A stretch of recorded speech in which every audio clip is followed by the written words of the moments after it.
Hi everyone, I am Rahul Kumar. Now recently supreme court में जितने भी केसेस हैं उन सारे केसेस को national judicial data grid portal में इंटीग्रेट कर दिया गया है। तो ये नेशनल जुडिशियल डेटा ग्रिड के साथ जो इंटीग्रेशन हुआ है वो ओपन डेटा पॉलिसी का एक पार्ट है, जो कि सुप्रीम कोर्ट में केसेस हैं उस इंफॉर्मेशन को national judicial data grid portal के थ्रू पब्लिक लोग अपने केसेस के स्टेटस जान सकेंगे। वो केसेस कहाँ पे पेंडिंग है, क्या स्टेटस है वगैरह। इससे बताया जा रहा है जो ट्रांसपेरेंसी है वो जुडिशियल सिस्टम में और ज़्यादा इन्हेंस होगा। जो ओपन डेटा पॉलिसी है इससे ट्रांसपेरेंसी, अकाउंटेबिलिटी और वैल्यू क्रिएशन प्रमोट होगा। तो चलिए इस वीडियो में डिटेल से समझते हैं national judicial data grid system के बारे में।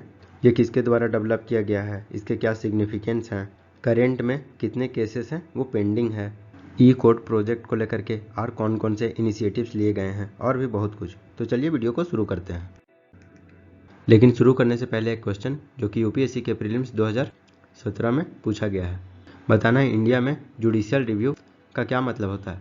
जुडिशरी के पास पावर है constitutionalities of law and executive order, या फिर question the wisdom of the laws enacted by legislature, judiciary to review all the legislature enactment before they are assent to by the president, या फिर to review its own judgment given earlier in similar और different cases. तो इसका सही answer आप comment section में दे, सही answer को मैं हट दे दूंगा और इसका सही आंसर मिलेगा वीडियो के एंड में। तो चलिए अब हम लोग समझते हैं नेशनल जुडिशियल डेटा ग्रिड के पोर्टल के बारे में। तो ये एनजेडीजी पोर्टल एक नेशनल रिपोजिटरी डेटा को कलेक्ट करने का काम करता है relating to the cases instituted, pending and dispose by the courts across the country. चाहे हमारा डिस्ट्रिक्ट कोर्ट हो, चाहे हमारा हाई कोर्ट हो, या चाहे हमारा सुप्रीम कोर्ट हो, तो इन सभी कोर्ट में यदि हमारा कोई केस पेंडिंग पड़ा हुआ है, कितना केस डिस्पोज्ड हुआ है और कितने नए केस आए हैं, तो ये सब सारा का सारा इन्फॉर्मेशन आपको नेशनल जुडिशियल डेटा ग्रिड में देखने को मिल जाएगा। तो ये नेशनल जुडिशियल डेटा ग्रिड एक तरह का डेटाबेस है, जितने भी कोर्ट्स के ऑर्डर आए हैं, जजमेंट आए हैं, या जो भी केसेस हैं उसके डिटेल्स हमें प्रोवाइड करवाता है। और इस पोर्टल से 18,735 डिस्ट्रिक्ट कोर्ट, सबऑर्डिनेट कोर्ट और हाई कोर्ट जुड़ चुके हैं और ई कोर्ट प्रोजेक्ट के थ्रू एक ऑनलाइन प्लेटफॉर्म क्रिएट किया गया है।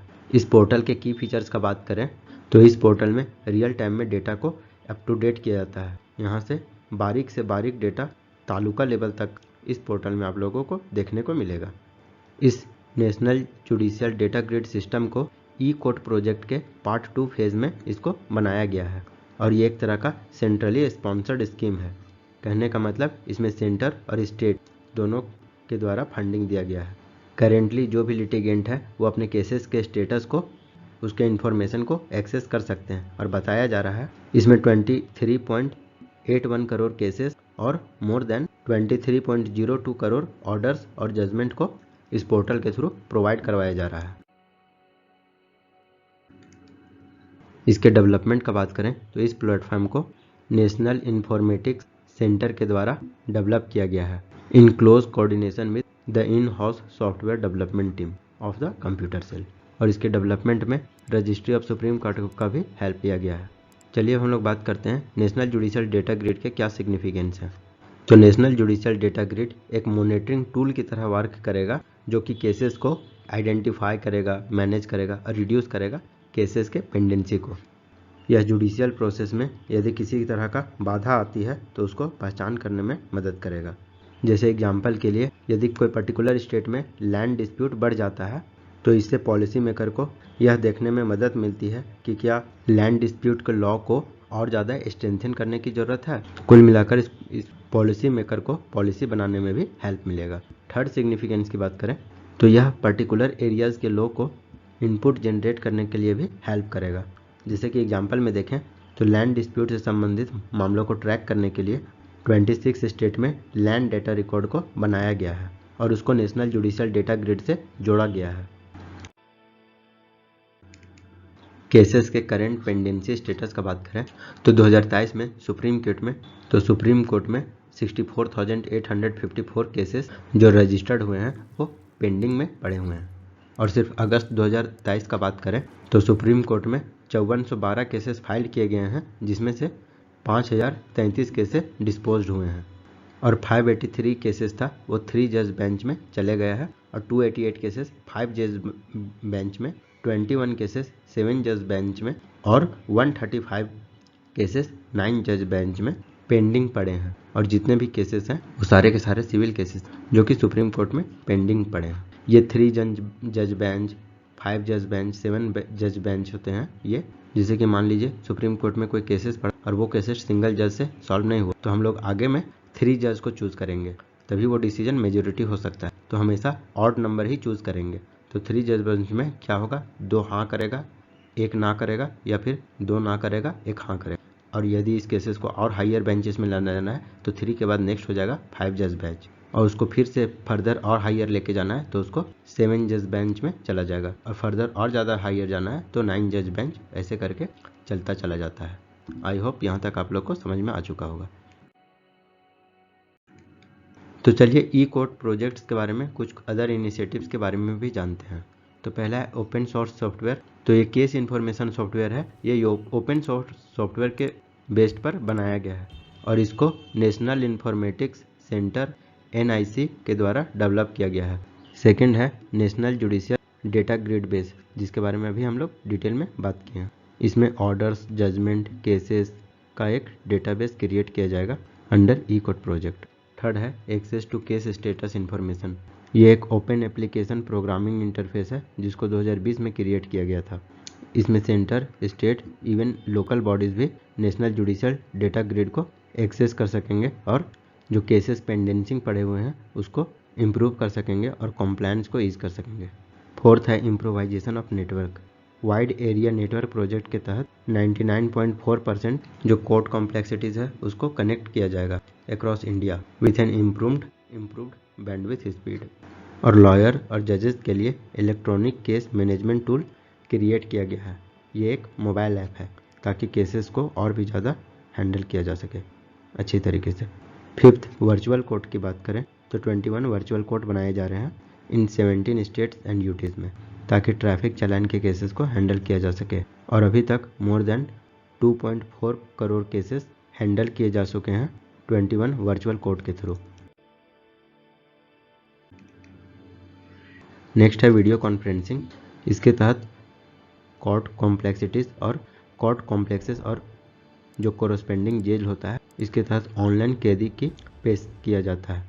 उसको कोर्ट ले जाने का कोई ज़रूरत नहीं, वो जेल में ही रहकर कोर्ट में पेशी हो सकता है। तो इस फैसिलिटी के माध्यम से जो हमारा सुप्रीम कोर्ट है वो एक तरह का ग्लोबल लीडर बन गया है, क्योंकि इस तरह से के माध्यम से लाखों केसेस का हेयरिंग कंडक्ट किया गया है। सेवेंथ है ई फाइलिंग। न्यू ई फाइलिंग सिस्टम के माध्यम से लीगल पेपर्स को इलेक्ट्रॉनिकली ऑनलाइन ही फाइल किया जाएगा विथ एन अपग्रेडेड फीचर्स। 2022 में बात करें तो 19 हाई कोर्ट्स में इस फीचर को, ई फाइलिंग के फीचर को अडॉप्ट कर लिया गया है। एट्थ है रिगार्डिंग समन। तो national service and tracking of electronic processes के द्वारा इस टेक्नोलॉजी को इनेबल किया गया है। समन के प्रोसेस को सर्व या इशू करना चाहे तो वो ऑनलाइन कर सकता है, और ये हमारे 28 स्टेट्स और यूनियन टेरिटरीज में इम्प्लीमेंट किया गया है। 9 है यूज़र फ्रेंडली पोर्टल। ये एक नया जजमेंट सर्च पोर्टल है जिसको यूज़र फ्रेंडली फीचर्स बनाया गया है। इसमें free of cost E court के जजमेंट को देख सकते हैं। ये सभी के लिए अवेलेबल करवाया गया है। 10th है क्रिएटिंग अवेयरनेस। ई फाइलिंग और ई कोर्ट सर्विसेज जैसे फीचर्स को वाइड स्प्रेड तक अवेयरनेस पहुंचाना है, और इसको हिंदी, इंग्लिश के साथ साथ 11 रीजनल लैंग्वेज में भी डेवलप किया गया है। चलिए अब हम लोग थोड़ा सा देखते हैं ई कोर्ट से रिलेटेड कुछ कंसर्न और उसके सॉल्यूशन के बारे में। तो फर्स्ट कंसर्न का बात करें तो टेक्नोलॉजिकल चैलेंजेस। तो इसमें बहुत कॉम्प्लेक्स प्रोसेस इन्वॉल्व रहते हैं। Upgrading existing technology and infrastructure, जो कि एक तरह का टेक्नोलॉजिकल चैलेंजेस बना हुआ है। तो इसके सॉल्यूशन की बात करें तो इसमें रेगुलर अपडेट करने की ज़रूरत है, और टेक्नोलॉजी इंफ्रास्ट्रक्चर को लगातार मेंटेन करना होगा ताकि टेक्निकल चैलेंजेस को मिनिमाइज किया जा सके। नेक्स्ट बात करते हैं साइबर रिस्क की। तो यदि हम लोग सेंसिटिव और कॉन्फिडेंशियल इन्फॉर्मेशन डिजिटली स्टोर करेंगे तो फ्यूचर में कोर्ट में साइबर अटैक भी फेस किया जा सकता है। साइबर अटैक के माध्यम से जो कॉन्फिडेंशियल इन्फॉर्मेशन कोर्ट्स में डिजिटली स्टोर्ड है उसको डैमेज भी पहुंचाया जा सकता है। इसके लिए साइबर सिक्योरिटी मेजर्स का बात करें तो इसमें रॉबस्ट साइबर सिक्योरिटी मेजर्स को इम्प्लीमेंट करना चाहिए, जैसे कि इंस्क्रिप्शन का हेल्प लेना चाहिए, डेटा को सिक्योर तरीके से स्टोर करना चाहिए और मल्टी फैक्टर ऑथेंटिकेशन को इनेबल करना चाहिए ताकि साइबर सिक्योरिटी का रिस्क कम हो सके। नेक्स्ट है इक्विटी कंसर्न। तो कोड के डिजिटाइजेशन से जो एग्जिस्टिंग डिस्पैरिटीज़ है उसको और ज़्यादा बढ़ावा मिलेगा, क्योंकि जो मार्जिनलाइज्ड कम्युनिटी है वो उतने टेक्नोलॉजी के बारे में अवेयर नहीं होते हैं, उनके पास लिमिटेड डिजिटल लिटरेसी स्किल रहता है, जिसके कारण ई कोड को वो अच्छे से एक्सेस नहीं कर पाएंगे। इसके सॉल्यूशंस का बात करें तो एक्सेसिबिलिटी एंड इक्विटी। तो जो डिजिटल कोड सिस्टम है उसको एक्सेसिबल और यूज़र फ्रेंडली बनाने की ज़रूरत है, ताकि मार्जिनलाइज्ड कम्युनिटी भी इसका फ़ायदा उठा सकते हैं, और इंश्योर किया जाना चाहिए कि सभी लोग जस्टिस का फ़ायदा उठा सके। फोर्थ है प्रिजर्वेशन ऑफ रिकॉर्ड्स। तो इसमें हिस्टोरिकल रिकॉर्ड को लॉन्ग टर्म के लिए प्रिजर्व रख पाना एक चैलेंज है। तो इसके सॉल्यूशन की बात करें तो रिकॉर्ड प्रिजर्वेशन प्लान बनाने की आवश्यकता है, ताकि कोर्ट रिकॉर्ड को लॉन्ग टर्म के लिए एक्सेसिबल और प्रिजर्व करके रखा जा सके। चलिए आते हैं अपनी क्वेश्चन की। तो इसका सही आंसर है ऑप्शन ए। जुडिशियल रिव्यू का मतलब जुडिशरी के पास यह पावर होता है कि लॉज के कॉन्स्टिट्यूशनैलिटी को और एग्जीक्यूटिव ऑर्डर को प्रोनाउंस कर सके। तो यदि आपको ये वीडियो अच्छा लगा हो तो लाइक करें, सब्सक्राइब करें और शेयर करें, एंड थैंक्स फॉर वॉचिंग।